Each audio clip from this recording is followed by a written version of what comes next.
नाम अर्थ संगा नाम रसा नाम छंद सामपि मंगला नाम च कर्तारौ वंदे वाणी विनायक। वाह। अब सामने इतने विद्वान लोग बैठे हों, वहां कविता पढ़ने में बड़ा हिचक सी महसूस होती है। बस हम यूं कहना चाहते हैं कि महल को बताना, सुनना, महल को बताना दीवाल की बातें, तंबू को बताना रूमाल की बातें, भर्तना में आकर कविताएं पढ़ना नाना के आगे ननिहाल की बात। आइए मैं शुरू होता हूं। बस मैं यूं कहना चाहता हूं, देखिए मैं अजय अंजाम की तरह चीख नहीं सकता क्योंकि अपना 42 किलो वजन है, वो भी कपड़ों के साथ, नहीं जूतों के साथ। और एक बार अगर आवाज खींच गया फिर लौट के नहीं आई तो इसलिए देखिए बाबा जी यहाँ पे हंस रहे हैं, बहुत आनंद का विषय, आप आनंद लेते रहिए। देखिए ताली बजाने के लिए मैं आपसे नहीं कहूंगा क्योंकि जिसकी दुकान में सामान होगा उसका तो बिकेगा, लेकिन फिर भी कभी कभी आप थोड़ी सी मिसिंग कर देते हैं। जहां ताली बजानी नहीं होती है वहां बजा देते हैं और जहां बजानी होती है वहां नहीं बजाते हैं।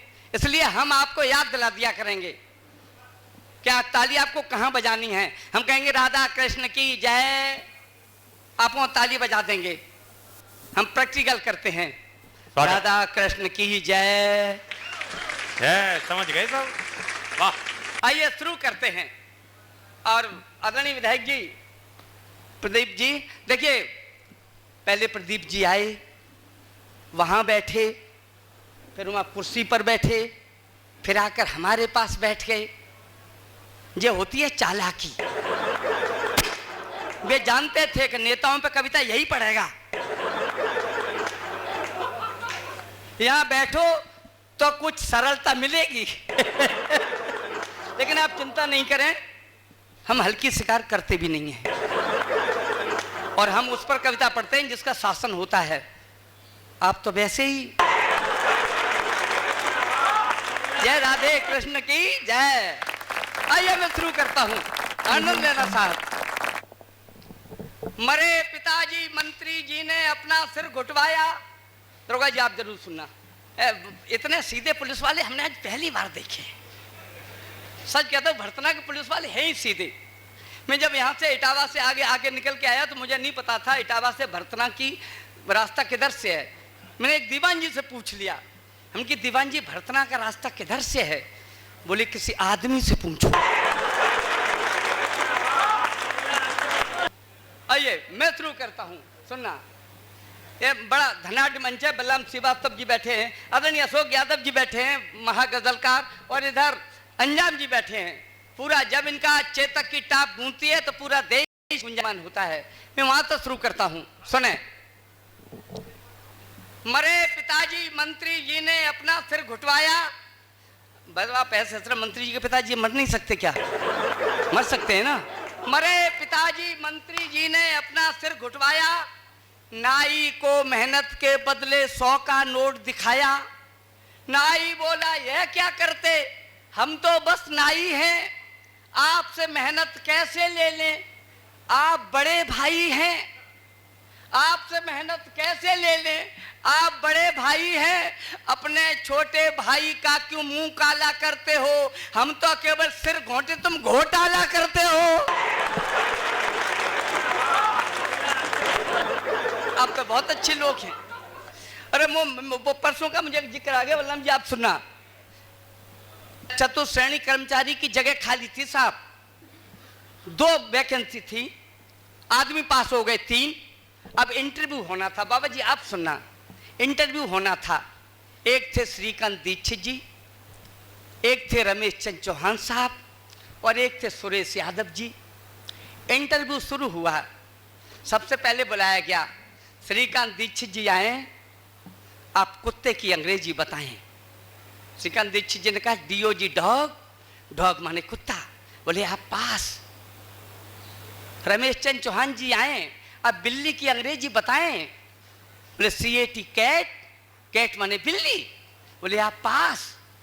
बोले सुरेश चंद्र यादव जी आए, आप उस चिड़िया का अंग्रेजी में नाम बताएं जिसके 3 पैर होते हैं। सुरेश चंद्र जी बड़ा निराश हो गए, रोने लगे और वहां से बाहर निकल के गए तो तहसीलदार साहब खड़े थे। तहसीलदार साहब से कहा कि हुजूर देखिए कितना दुर्व्यवहार हो रहा है, दीक्षित जी से कुत्ते की अंग्रेजी, चौहान साहब से बिल्ली की अंग्रेजी और मुझसे उस चिड़िया की जिसके 3 पैर मैंने आज तक सुनी नहीं। तहसीलदार साहब ने कहा हाँ ये तो नाइंसाफी है, इंटरव्यू दोबारा होना चाहिए, कुछ गणित में पूछा जाए। इंटरव्यू दोबारा हुआ। श्रीकांत दीक्षित जी आए, आप 1 से लेकर 10 तक की गिनती सुनाएं। उन्होंने कहा 1 2 3 4 5 6 7 8 9 10। बोले आप पास। बोले रमेश चंद्र चौहान जी आए, बोले आप 2 का पहाड़ा सुनाएं। उन्होंने शुरू किया 2 1 2 2 4 2 4 2 5 10। बोले आप पास। सुरेश चंद्र यादव जी आए, आप 131 का पहाड़ा सुनाएं।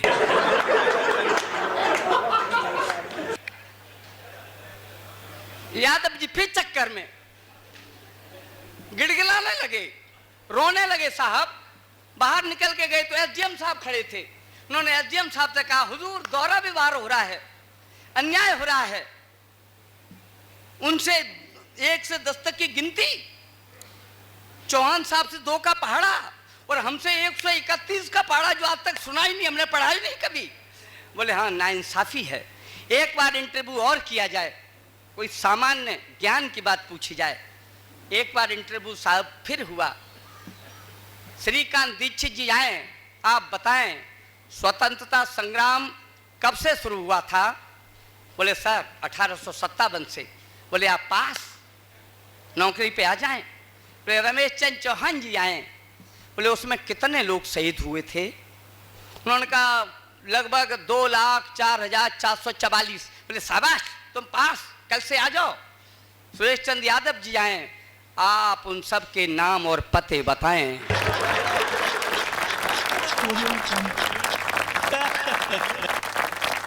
बोल राधे कृष्ण की। आइए मैं वहां से 4 पंक्तियां उठाता हूं, मुझे आशीर्वाद देना सब लोग। सिर पर मुकुट, स्वामी जी क्षमा करना, देखिए साधु ऐसे होते हैं, मन करता है इनके चरणों में लौट जाऊं।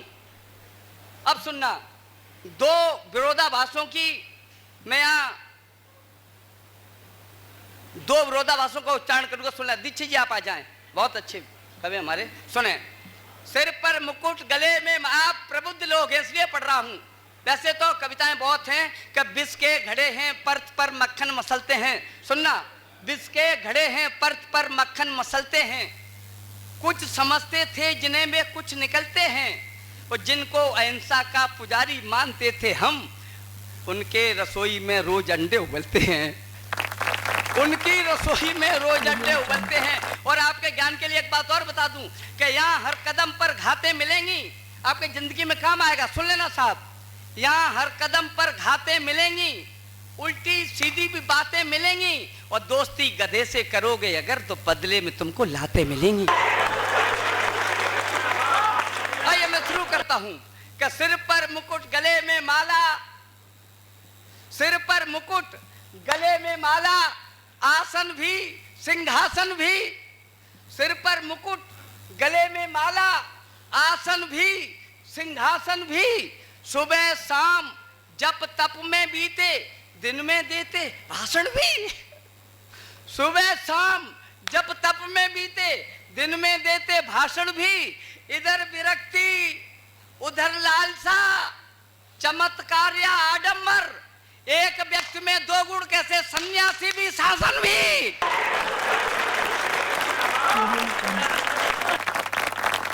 आपकी तालियां बता रही हैं तो मैं 4 पंक्तियां और पढ़ता हूं कि बेलगाम घोड़े पर बैठा, बेलगाम घोड़े पर बैठा, घुड़सवार क्या मंजिल पाए, पैदावार भला क्या होगी, छूटा साढ़ खेत में खाए, बिना नाथ का बैल जुता हो, उस कोलू को कौन बचाए, राम ही रक्षा करे वहां की सन्यासी सरकार चलाए।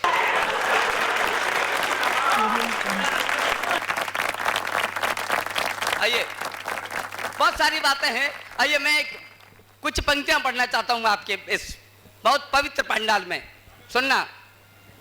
अदिनी मिश्रा जी मुकद्दस जी बैठे हैं, वो अशोक जी ने कहा था कि वो कभी बिजली आती है कभी चली जाती है। अरे याद से थोड़ी आ रही है, बहुत पहले से आ जा रही है। हमारे एक मित्र हैं मंजुल मयंक जी, उन्होंने बहुत पहले लिखा था कि उत्तर प्रदेश में विद्युत उत्पादन अप्रत्याशित रूप से बढ़ा।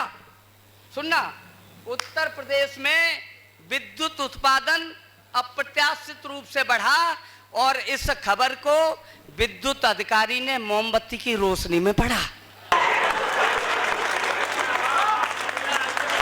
आइए मैं शुरू करता हूं।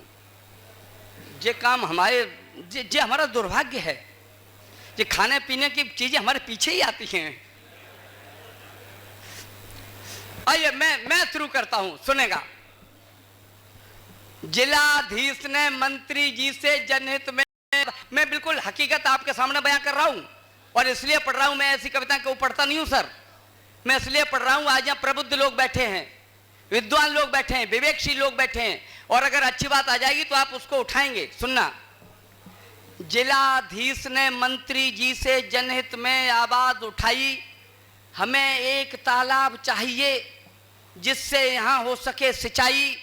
मंत्री जी ने जिलाधीश का काम बड़ा ही नेक बताया, मांग मान ली गई आपकी, 4 लाख का बजट बनाया। छान फाड़ कर दौलत आई, टैबलेट सी निकल गए थे और ताल नहीं खुद पाया, तब तक जिलाधीश जी बदल गए थे।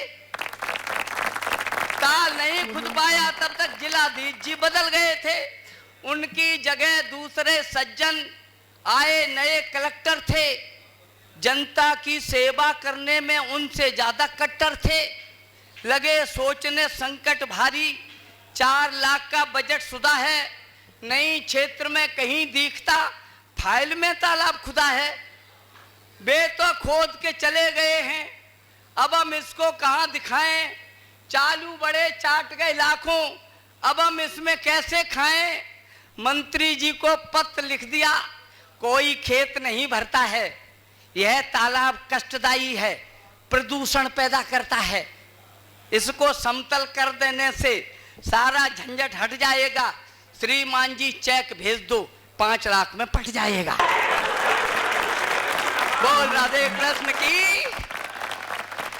श्रीमान जी चेक भेज दो, 5 लाख में पट जाएगा। मंत्री ने आदेश कर दिया तो उसको समतल करवा दो।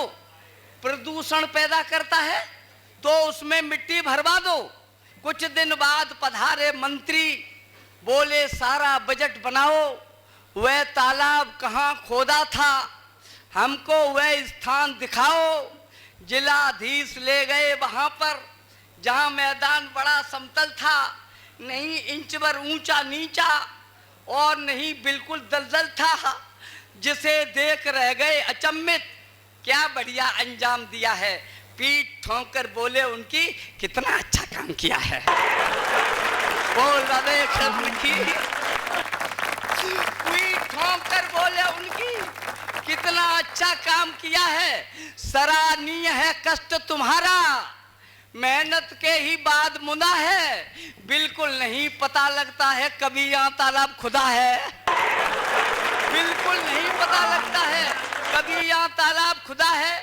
जैसे को तैसा कर देना कला बड़ी खूबसूरत है, और तुम जैसे अधिकारी की हमको बड़ी जरूरत है। तुम जैसे अधिकारी की, और 4 पंक्तियां सुन लेना साहब अगर आप वहां तक पहुंच जाए तो, तुम जैसे अधिकारी की हमको बड़ी जरूरत है। हम संतुष्ट हुए हैं तुमसे, जनहित खुशियां मना रहे हैं और तुम्हारा प्रमोशन कर तुम्हें कमिश्नर बना रहे हैं। और तुम्हारा प्रमोशन कर तुम्हें कमिश्नर बना रहे हैं। अंतिम पंक्ति सुनना, समझदार अधिकारी हो तुम, समझदार अधिकारी हो तुम, जनता की पीड़ा हरनी है, अगली साल हमें भी अपनी बेटी की शादी करनी है। आइए, इन पंक्तियों से मैंने आपका मन टटोलने की कोशिश की। वैसे तो हमारे पास बहुत सारी बातें हैं।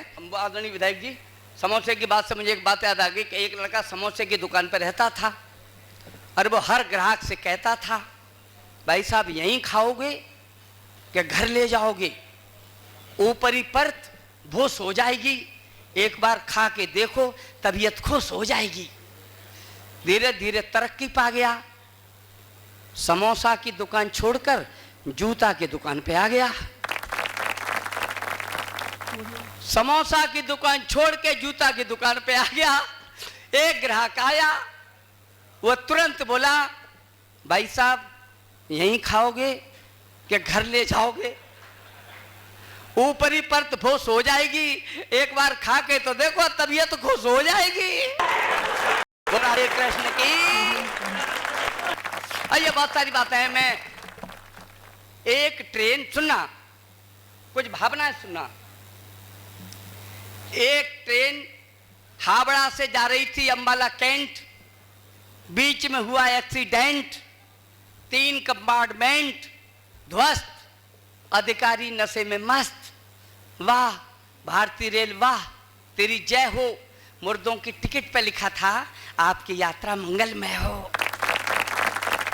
उस पटना की रेल दुर्घटना की क्षतिपूर्ति बढ़ रही थी। सुनना, उस पटना की रेल दुर्घटना की क्षतिपूर्ति बढ़ रही थी, भीड़ हटाने से नहीं हट रही थी। तभी एक रेल अधिकारी ने बूढ़ी माँ से कहा, माँ जी आपका जो बेटा रेल से कटा है उसका ये मुआवजा बटा है, थैला कीजिए, ये 4 लाख रुपए लीजिए। बुढ़िया के आशीर्वाद में ओठ हिले, बेटा तुझे इसका 10 गुना मुआवजा मिले। आइए मैं थोड़ी जब चाय की बात चलती है, मैं तो यूं कहता हूं कि कवि सम्मेलन के माहौल में आप उदासी छाए हैं, ऐसा लगता है कि मेरी उठावनी में आए हैं। ऐसे वक्त नहीं कटना है, समय 5 बजे तक का है। हंसो मजेलो ताली ठोको, टेंशन में क्या रखा है? मुंह लटकाने वाला ही जो सोच तुम्हारा संतापी था, यहाँ पर चलकर क्यों आए हो? टेंशन तो घर ही काफी था। बीवी कहती सब्जी लाओ, बच्चे कहते फीस चुकाओ, अम्मा कहती बूढ़े हैं हम, ऋषि के हरिद्वार घुमाओ, प्रेशर कुकर लीक करता है, गैस सिलेंडर का लफड़ा है, बिना बात के मरे पड़ोसी लड़ने को तैयार खड़ा है, रोना भी चाहे तो जालिम ढंग से नहीं रोने देते हैं, 11 बजे नींद आए तो मच्छर नहीं सोने देते हैं, घर पर तो हंस नहीं सकते हो, 100 खटका खटकाए बैठे, यहाँ पर हंसने को आए हो, वहां भी मुंह लटकाए बैठे। भूल जाओ घर पर क्या होता, ना बच्चे हैं ना घरवाली, नहीं पड़ोसी यहाँ बैठा है बिना बात के देगा गाली, तुम्हें हंसाकर ही मानेंगे, हमने भी ये कसम उठा ली, यहाँ से लेके और वहां तक हाथ उठाकर बजाओ ताली।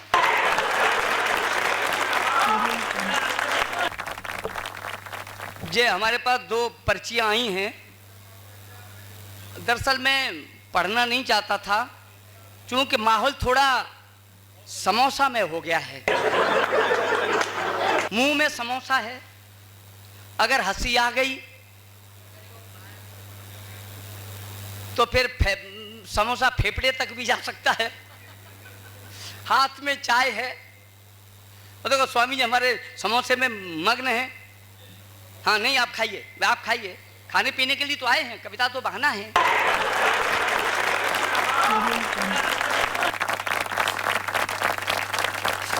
आप तो मजे लीजिए, मैं तो मजे के लिए कविता पढ़ता हूँ साहब। वैसे तो मैं ऐसी कविताएं मैं भी पढ़ सकता हूँ बलराम जी जैसे, लेकिन मुझे ऐसी अच्छी नहीं लगती, जब तक मजा नहीं आता तब तक कविता अच्छी नहीं लगती साहब। वो तो मुझे तो याद होता है कि महिला ने द्वारे पे दस्तक लगाई, सुनना, महिला ने द्वारे पे दस्तक लगाई, देकर उल्हाना यूं बोली भाई, सवेरे सड़क पर हुआ है बखेड़ा है, लड़के तुम्हारे ने मेरी लड़की को छेड़ा है। श्रीमान बोले बड़ा बदतमीज है, सड़क भी कोई छेड़ने की चीज है,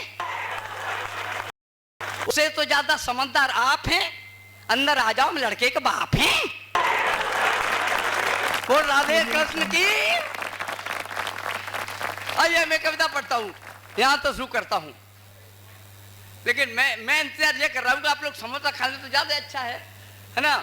वो हमारा एक लड़का है छोटा सा, मुझे भी याद आता है जब आपके हाथ में चाय है कि मेरे घर पर एक दिन मित्र गए थे आए। बाबा जी आप सुने, मैं आपको सुना रहा हूं बस। पीले कपड़े जटा रखाए तेजस्वी साए थे, लंबी दाढ़ी वाले बाबा बस्ती में आए थे, और गांव का अशिष्ट बालक नाम था जिसका नेका। उस लड़के ने बाबा जी के ऊपर कीचड़ फेंका। बाबा कंपित हुए और बोले, सुन गंदे नाले, तूने मुझ पर कीचड़ फेंका, तुझ पर देश उछाले। सज्जनता सत्कार सभ्यता कभी नहीं सीखेगा, और तू पागल सा मंच मंच पर खड़ा खड़ा चीखेगा। यह मेरा है श्राप, दुष्ट तेरा चरित्र खो जाए, अगली बार जन्म लेने पर तू नेता हो जाए। हाँ ऐसे नहीं, ये पिट पिट बजाओ, जोरदार बजाओ, एक बार बजा दो, मैं पता है समझता। जोरदार, पूरा सदन मिलकर के। वाह विनोद भैया, अद्भुत। मेरे घर पर एक दिन मित्र गए थे आए, हमने उनको प्यार से दी बनवा कर चाय। श्रीमान ने 4 चुस्कियां लेकर मेज पर रखी, पता नहीं कहां से या टपकी, उसमें पड़ गई मक्खी। अब वे उसको कैसे पीते, क्यों कर उन्हें सहाय। मेरा लड़का वहीं खड़ा था, बोला पी लो चाय। वे बोले कैसे पी लें, इसमें गड़बड़ी हुई है, जरा गौर से देखो बेटा, मक्खी पड़ी हुई है। वह बोला निकाल फेंको, यह तो अक्सर पड़ जाती, उसके बाद में पी लो तो नुकसान नहीं कर जाती। उसके बाद में पी लो तो नुकसान नहीं कर जाती। मक्खी पड़ जाने से चाचा चाय नहीं सड़ गई थी, और जिस दूध से चाय बनी है उसमें तो चूहिया पड़ गई थी। वाह। जिस दूध से चाय बनी है उसमें तो चूहिया पड़ गई थी। मम्मी जी ने पूंछ पकड़कर देर नहीं की रत्ती, बाहर फेंक दी, उसी दूध में डाल दी चाय की पत्ती। 4 चुस्कियां लेकर अब क्या ऐतराज करते हो, और चूहिया वाली चाय पी गए, मक्खी से डरते हो। बोलो राधे कृष्ण की। वाह विनोद भैया। अपनी सुता की शैतानियों से माँ बाप दोनों की खटिया खड़ी थी। सुनना, मैं मूड में आ रहा हूँ, आधे घंटे में तो मेरा मूड बनता है। अपनी सुता की शैतानियों से माँ बाप दोनों की खटिया खड़ी थी, नहीं मानती थी कहना किसी का, लड़ने लड़ाने में माहिर बड़ी थी। गए देखने पर उसके लिए तो लड़के के पापा ने यूं कह के टाला, जल्दी भी क्या है शादी की ऐसी, अभी आपने कुछ देखा न भाला। लड़के को देखो हमें भी तलाशो, घर बार कैसा है कच्चा या पक्का। और सुनो उसकी बातें, बड़ा मुस्कुरा के कहने लगा ऐसे लड़की का कक्का। जल्दी करो तुम शादी हमारी, रस्में निभाओ बुलाना ही नेगी, और शादी के बाद लड़की हमारी तुम सबको अच्छी तरह देख लेगी। आइए मैं ऐसा फरमाइश पूरी करता हूँ। अब आपने शायद समोसे खा लिए हैं, सुने दादा बहुत गर्मी लग रही है हमें पता है। वो ऐसे ही एक दादा हमारे नगर में भी रहते हैं साहब, नाम है उनका तीरंदाज जैन साहब। तीरंदाज जैन साहब एक बार बीमार पड़ गए। जब बीमार पड़ गए तो हिमराज उनके घर पे आ गए, दर कुंडी खटखटाई और बोले ये तीरंदाज जैन साहब का घर है क्या। तीरंदाज जैन साहब निकल के आए, बोले हाँ बताइए। बोले मैं यमराज हूँ, धर्मराज ने भेजा है, अब नंबर तुम्हारा ही है, ये देखो लिस्ट, इसमें सबसे ऊपर तुम्हारा ही नाम लिखा है, तीरंदाज जैन। अब तीरंदाज जैन साहब ने सोचा कि हमारा नाम भी तीरंदाज जैन है, और ये यमराज हमें बेवकूफ़ बना रहा है। उन्होंने कहा तेरे को भी बेवकूफ़ नहीं बनाया तो हमारा भी नाम तीरंदाज जैन नहीं। उनसे कहा अरे साहब यमराज जी अभी चलते हैं, थोड़ी देर चाय पी लो। उन्हें अपनी बैठक में बिठा दिया, चाय पिलाई, समोसा खिलाए, अखरोट पिस्ता बादाम सारा नाश्ता कराया। और यमराज जी को मुफ्त का माल मिला तो ज़्यादा खा गए, लंबे लंबे हो गए, सो गए। तीरंदाज साहब ने उनकी जेब से पर्ची निकाली, ऐसे अपनी उन्हीं की कलम निकाली और ऊपर से नाम काटा तीरंदाज जैन का, और सबसे नीचे लिख दिया तीरंदाज जैन, और उस पर्ची को उसी में फिर रख दिया। बोले अब ले चल, देखे हमें कैसे ले चले। थोड़ी देर में यमराज जागे, बोले जैन साहब आपने हमारी बहुत अच्छी सेवा की है, अब हमारा भी कुछ उत्तरदायित्व है, हमारा भी फर्ज है, अब हम लिस्ट ऊपर से नहीं नीचे से शुरू करेंगे। अब हम लिस्ट नीचे से शुरू कर रहे हैं। सुनिएगा। लंबी थी मूछें, उम्र 60 की थी, हत्या का अपराध रहता था झांसी, गवाहों के बल पर फंसा केस ऐसा, अदालत ने उसको सुना दी थी फांसी। जज साहब बोले कलम तोड़ करके जल्लाद ले जाके सूली चढ़ा दें, मरने से पहले तमन्ना है क्या, बता दे हमें, हम वह पूरी करा दें। अपराधी बोला शिकायत न होती, फांसी बड़े शौक से आप देते, और मरने से पहले तमन्ना यही है बेटे की बारात हम देख लेते। मरने से पहले तमन्ना यही है बेटे की बारात हम देख लेते। जज साहब बोले है आदेश मेरा, तुम्हारी फांसी कुछ दिन बढ़ा दी, बारात के बाद ही तुम चढ़ोगे, तारीख बोलो कब होगी शादी। बूढ़ाए बोला आभारी है हम साहब, अब तो चैन से मरेंगे, लड़का कहाँ है कुआरे, हम तो शादी करा दो तो पैदा करेंगे। वाह वाह वाह वाह वाह। आइए एक 6 पंक्तियां और पढ़ता हूँ आपके इस पंडाल में, आनंद लेना। वो आपकी फरमाइश आदरणीय अशोक जी मैं पूरा करता हूँ, सुने। 7 साल शंकर की सेवा, सच्चे मन की सघन साधना, मन को मान मुनि का मंदिर। आदरणीय सुने, आदरणीय सुने, आदरणीय आदरणीय आप सुने प्लीज, आदरणीय आप सुने, मैं आपके लिए आया हूँ। मुझे पता है बड़े लोगों के विचार। एक बड़े आदमी थे, उनका पेट बढ़ गया थोड़ा सा, तो वो डॉक्टर के पास सर गए। डॉक्टर ने कहा कि सुबह आप टहलना शुरू कर दे। बड़े आदमी बोले कि कितने बजे टहलना है? बोले सुबह 6 बजे टहलना है। बोले मैं तो जागता ही 8 बजे हूँ। बोले तो टहलना तो 6 बजे है, कोई नौकर रख लेना। बड़े आदमी ने एक नौकर रख लिया। उसको ये कहा कि देख मैं तेरे को रोज 100 रुपये दूंगा, मेरे को 6 बजे जगाना है। और दूसरे दिन जब आंख खुली तो 8 बज गए। उन्होंने नौकर को बुलाया और डांटा। बोले बेवकूफ कहीं के, हमने तुझे 100 रुपये रोज पैसे लिए रखा है कि तुझे मुझे 6 बजे जगाना है, मेरे को व्यायाम करना है, टहलना है। उसने कहा सर मैं तो 5 बजे ही आ गया था, हमने आपको जगाया, आपने एक करवटें धर ली, एक करवटें धर ली, हमने सोचा बड़े आदमी हैं इतना ही टहलते होंगे।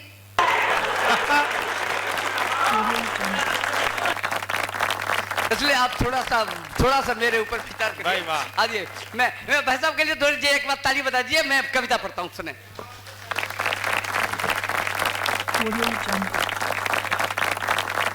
आप जैसा मैं थोड़े ही हूँ पत्नी की बात मानूं। हाँ ताली सुनिएगा।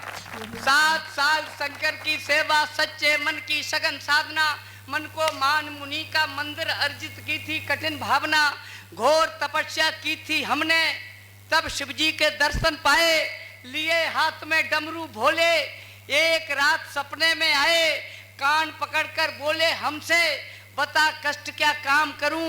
मैं ये हाथ जोड़कर बोला हे परमेश्वर पैर परूं, राजनीति का कठिन दौर है, मेरा भी उद्धार करो, मेरे घर में एक राष्ट्रीय नेता का अवतार करो। शंकर बोले चाहे जितना धन दौलत व्यापार मांग ले, इंजीनियर जिलाधिकारी चाहे कमिश्नर 4 मांग ले, नामुमकिन है मांगना मेरी बेपर्दा औकात करो, चाहे कुछ भी ले लो लेकिन नेता की मत बात करो, चाहे कुछ भी ले लो लेकिन नेता की मत बात करो।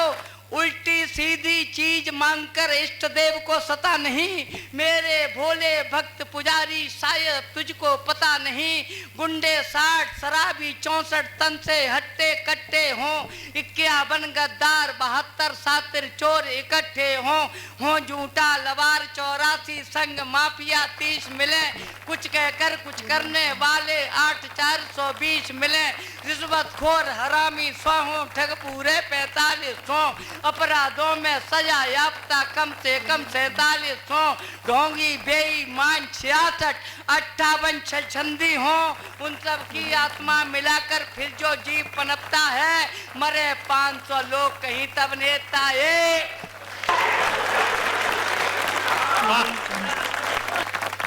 अब मैं समझा आप क्या चाहते हैं। और मुझे यह भी पता है आप किधर देख रहे हैं, और ये हमारे आदरणीय विधायक जी के प्रति आपका प्यार है। हाँ। नहीं, मैं बच रहा था कि मैं न पढ़ूं, लेकिन आप लोगों ने मुझे बाध्य कर दिया। हाँ, बिल्कुल बिल्कुल बिल्कुल। अब सुनिए साहब, कुछ पंक्तियां पढ़ता हूं मैं, बिल्कुल कल की एक ताजा 3 घटना तो सुनाता हूँ आदरणीय। मैं अपना स्थान लूंगा और मुझे विदा कर देना। दरअसल मैंने आपको एक इंटरव्यू सुनाया था, उसके बाद कल इंटरव्यू देखा तो मैं टेलीविजन पर पूरे दिन, उस पर एक इंटरव्यू आ रहा था एक रेल कर्मचारी का, उसको एक 4th क्लास का एक चैन होना था उसका क्रॉसिंग पर। आदमी बैठे कहाँ जा रहे हैं? अच्छा, आ रहे हैं लौट के। वैसे आप तक कोई लौटा तो है नहीं, जो चले जाते हैं वो फिर आनंद में डूब जाते हैं, कहाँ आते हैं। सुने तो वो इंटरव्यू हुआ साहब, और रेलवे अधिकारी ने पूछा कि आप रेलवे क्रॉसिंग चौकी पर बैठे हैं और एक ही पटरी पर 2 गाड़ियां आ गई हैं, आप क्या करेंगे? उसने कहा हुजूर, में वो सिग्नल होता है ना, उसको गिराएंगे ही नहीं। बोले सपोज करो वहाँ सिग्नल है ही नहीं। बोले तो फिर वो झंडी होगी, हम झंडी दिखा देंगे, गाड़ियाँ रुक जाएंगी।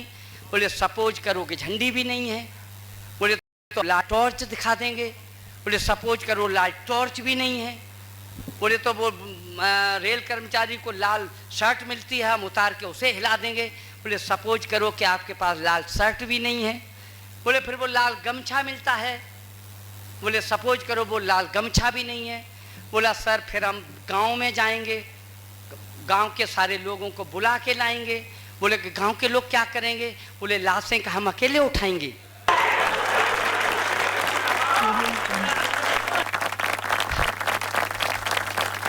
हम वहां से एक कविता पढ़ते हैं साहब, अपना स्थान लेते हैं, और मुझे अपना प्यार अगर अच्छी न लगे तो सुन लेना। और एक बिल्कुल मजबूरी भरी घटना है, आज से 10 साल पहले की ताजा, बिल्कुल नई सच्ची, सुनना। कंगाली का दौर, रोटियों की किल्लत थी घर में। आदरणीय अशोक जी सुन लेना। कंगाली का दौर, रोटियों की किल्लत थी घर में, बेटे की लग रही नौकरी थी बिजली दफ्तर में, मगर गरीबी दुश्मन बनकर फोड़ रही थी किस्मत।